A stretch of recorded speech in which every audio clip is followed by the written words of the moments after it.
तीन तीन ई 4:3 से सॉरी, कंपनी लाभानी बात तुम्हारा है। आवाज़ कट रहा है। कितना? 3:5? 4:3:3। 4:3:3। ओके, चलो हाँ। आगे पढ़ो। ई तारीख 21/3/2015 से दिन निवृत्त होता है। कौन निवृत्त होता है? ई। हाँ। ई निवृत्त होता है तो बाद में उसको जीरो प्रमाण मिलेगा, मतलब लाभ भी जीरो, लाभ उसका पूरा का पूरा त्याग हो जाएगा माइनस में। चलो आगे पढ़ो। इस दिन की पक्की तलपट निम्नानुसार थी। पक्की तलपट पूंजी दायित्व। निम्न। ओके, पूंजी दायित्व। पूंजी खाता। हम्म। पूंजी खाता में ई का 8,000। शेष आगे लाए, ऐसे लिखूं? हाँ। आगे लाए। ई में 8,000, एफ का 5,000 5,000, और 2,000। 2,000। आगे पढ़ो। सामान्य सामान्य अनामत भी उसी को बांट देंगे। आगे पढ़ो। लेनदार सामान्य अनामत कितना है? 4,3,3। अरे क्या चार? सर, हाँ, सामान्य नंबर 2,000 है सर। 2,000 है तो 2,000 को 4:3:3 में बांटेंगे तो 800, 600, 600। आगे पढ़ो। लेनदार लेनदार। 8,000। लेनदार तो यहीं पे लिखना पड़ेगा, 8,000। देनी हुंडी देनी उंडी भी लिखूँ? 2,000।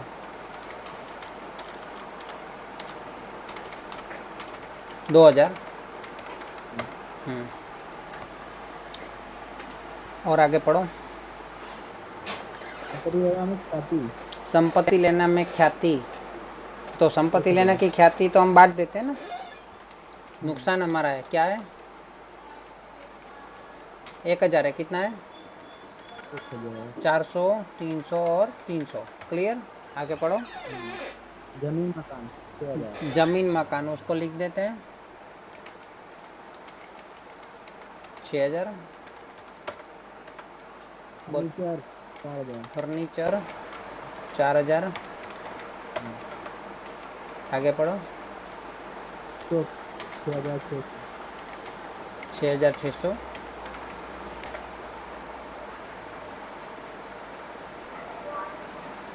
बोलो। देनदार 9,000। देनदार 9,000।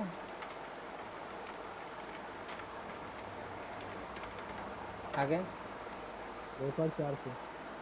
रोकड़ यहाँ पे लिख दो 400। एक आगे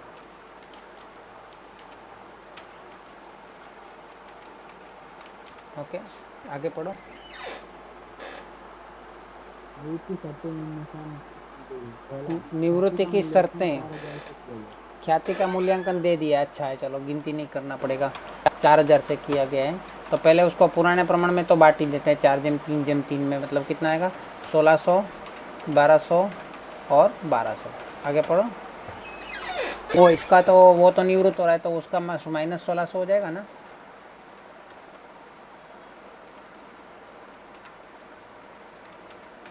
आगे पढ़ो।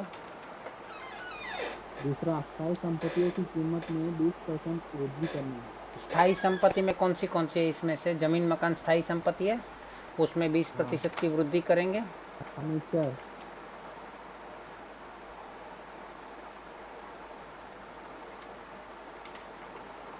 कितने? 20%। 6,000 का 20% हाँ कितना होता है? 1,200। 1,200। तो 7,200 आ जाएगा। और इसी प्रकार फर्नीचर को भी स्थायी संपत्ति बोलते हैं। ओके, 800। 800 होगा। उसको प्लस कर दे तो कितना हो जाएगा? 4,800। क्लियर? आगे पढ़ो। तीसरा, स्टॉक 10% अधिक मूल्य पर दर्शाया गया है। स्टॉक जो है वो 10% अधिक मूल्य पे दर्शाया गया है। ध्यान दीजिएगा, वाक्य में समझिएगा। वाक्य अगर आपका हिंदी या गुजराती लैंग्वेज अच्छा नहीं है तो आप कोई भी विषय को अच्छे से नहीं समझ सकते। आपका लैंग्वेज अच्छा होना चाहिए। स्टॉक जो है वो 10% अधिक कीमत से दर्शाया गया है ना। इसका अर्थ यह कि अधिक कीमत से दर्शाया गया है, इसका अर्थ है हमें उसकी सही कीमत पे लिखनी है। कौन सी कीमत लिखनी है? सही कीमत। सही कीमत। तो सही कीमत जो होगी वो बाहर लिखेंगे हम, और जो बाहर लिखेंगे वो 100% होगी, और जो अभी दर्शाया गया वो कितनी होगी? 110% होगी। ये कितनी होगी? 110% होगी। और जो बाहर लिखेंगे वो 100% होगी। तो 10% माइनस करना पड़ेगा, हाँ है ना? तो चलो मुझे बताओ 10% में कितना आएगा? 600। 600। पक्का? हाँ सर।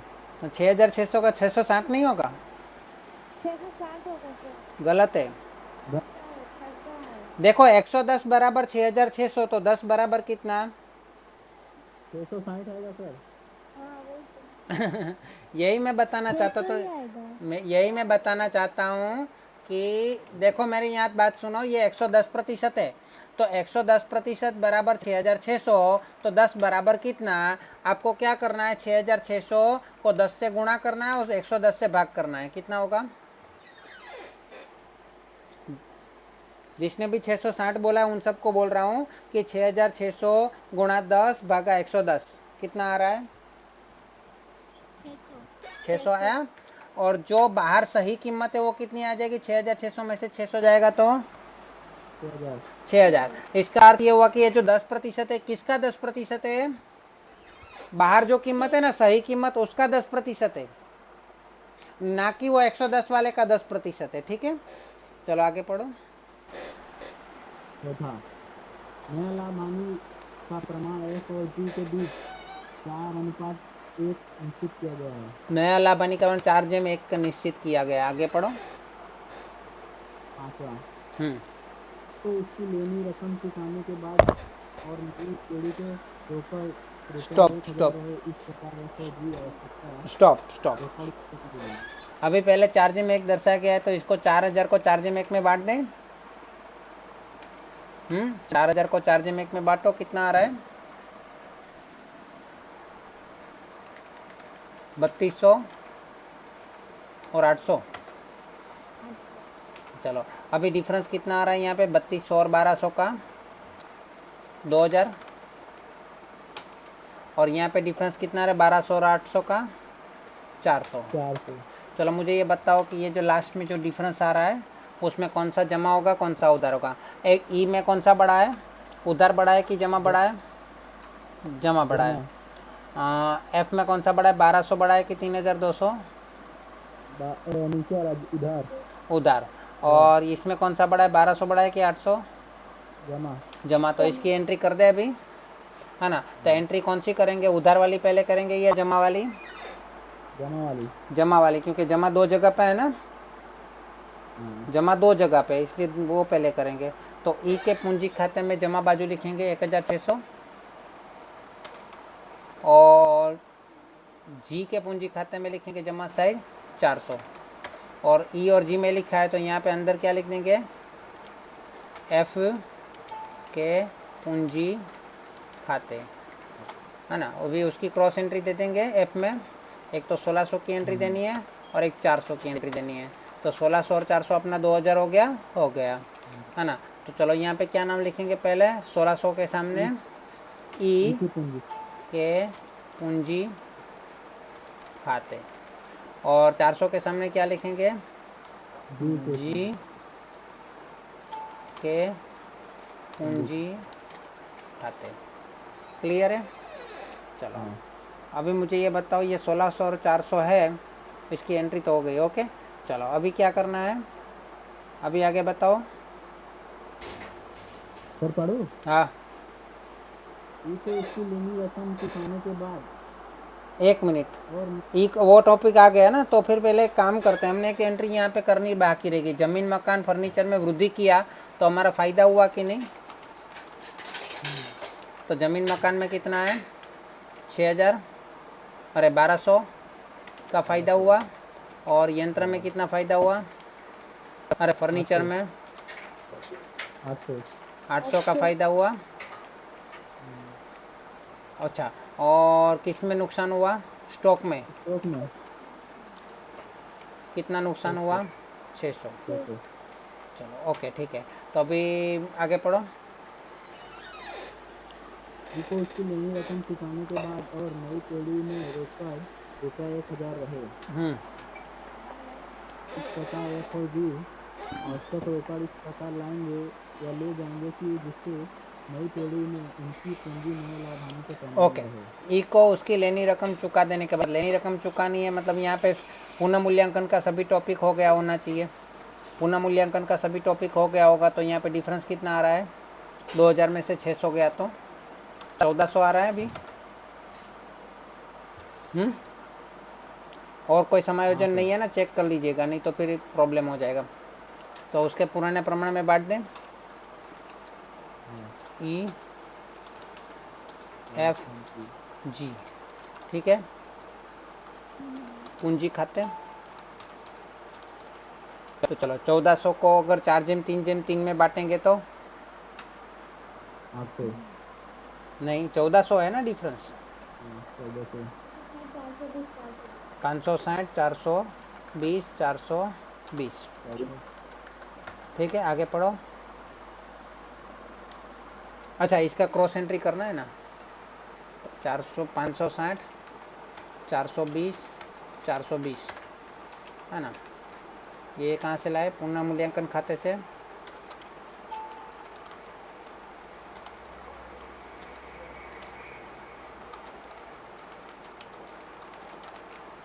ओके, चलो अभी क्या करना है, ई को उसकी सॉरी कौन निकल उतरा, ई, तो ई को उसकी लेनी रकम चुका देनी है। तो उसकी लेनी रकम चुकानी है तो यहाँ पे 10,960 आ रहा है और यहाँ पे 400 आ रहा है, तो डिफरेंस कितना आ रहा है,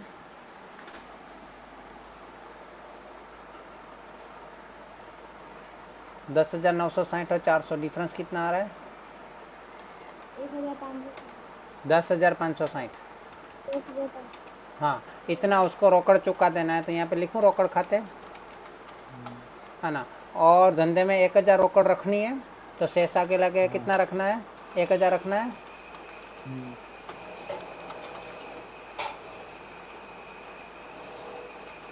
है ना। चलो ये 1,000 रखना है और 10,560 उसको चुकाना है, तो यहाँ पे 10,560 पैसा हमारे धंधे में से जाएगा, तो जमा एंट्री होगा। तो क्या लिखूँ, किसको चुकाना है, ई को चुकाना है। चलो अभी आवश्यक रकम जो है वो कौन लाएगा, एफ और जी लाएंगे। तो कितना डिफरेंस आ रहा है, आवश्यक रकम मतलब कितना डिफरेंस आ रहा है चेक करें। 10,560 में से 400 गया तो 10,160 लाना है, 10,160 लाना है। अगर वो धंधे में लाएंगे 10,160 तो धंधे में पूंजी बढ़ेगी इतनी,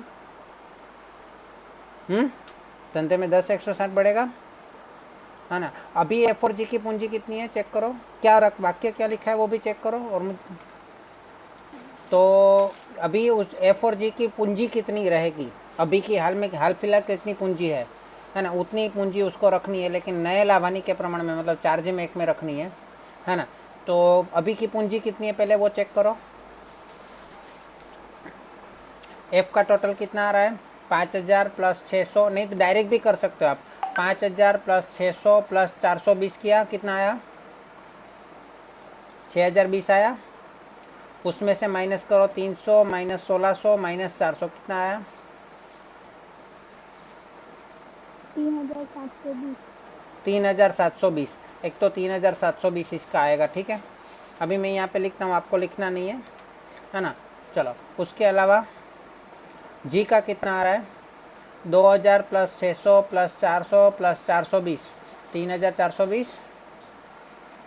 उसमें से ये 300 माइनस करो, 3,120। मतलब अभी की पेडी की टोटल पूंजी कितनी हो जाएगी, इन दोनों की टोटल जितनी होगी, तो इन दोनों को मैं नीचे नोट में लिख देता हूँ, 3,720 और 3,120। अभी की पेडी की कुल पूंजी कितनी है, ये प्लस ये, तो 6,840 है। उसके अलावा 1,400 सॉरी 10,160 और लाना पड़ेगा उसको चुकाने के लिए, तो बहुत कम है ना। तो कितना चुकाना पड़ेगा यहाँ पे, 10,160 और चुकाना पड़ेगा। तो टोटल कितना चाहिए, इतनी पूंजी और बढ़ जाएगी, तो टोटल पूंजी कितनी हो जाएगी, 17,000 हो जाएगी। हाँ, टोटल कितना हो जाएगा, 17,000 हो जाएगा। तो टोटल हाँ 10,160 ही लिखना है ना, और टोटल हो जाएगा 17। 10,560 नहीं, 160, 17,000 हो जाएगा। 10,560 तो टोटल आ रहा है, लेकिन 400 की प्रारंभिक पूंजी तो है ना, बोलो। तो 11,160 आएगा ना। 11,160 11,560 है यहाँ पे, 11,000, अच्छा यहाँ पे 11,160 आएगा।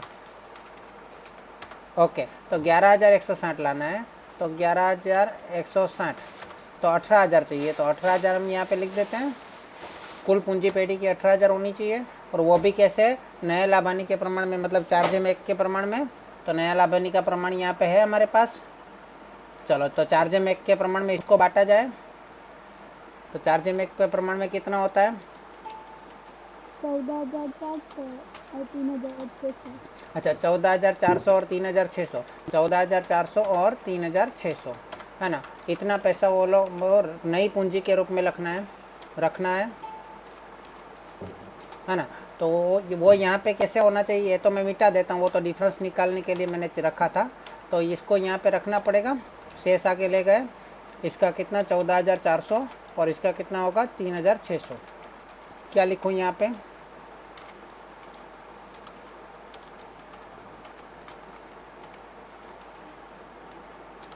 ले गए, शेष आगे ले गए, है ना, वो लिख दिया मैंने।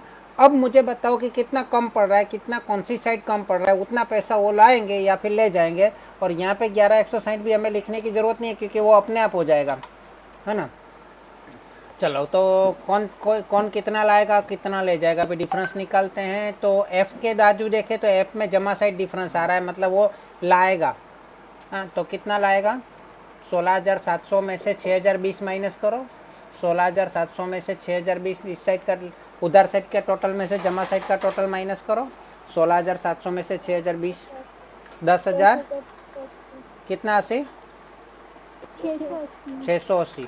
तो ये इतना पैसा लाएगा, है ना। तो लिख दूँ रोकड़ खाते, धंधे में रोकड़ बढ़ेगा तो रोकड़ खाते उधार, इसकी क्रॉस एंट्री वैसे ही होने वाली है। 10,680, है ना। कौन से किसके खाते में, एफ के पूंजी खाते,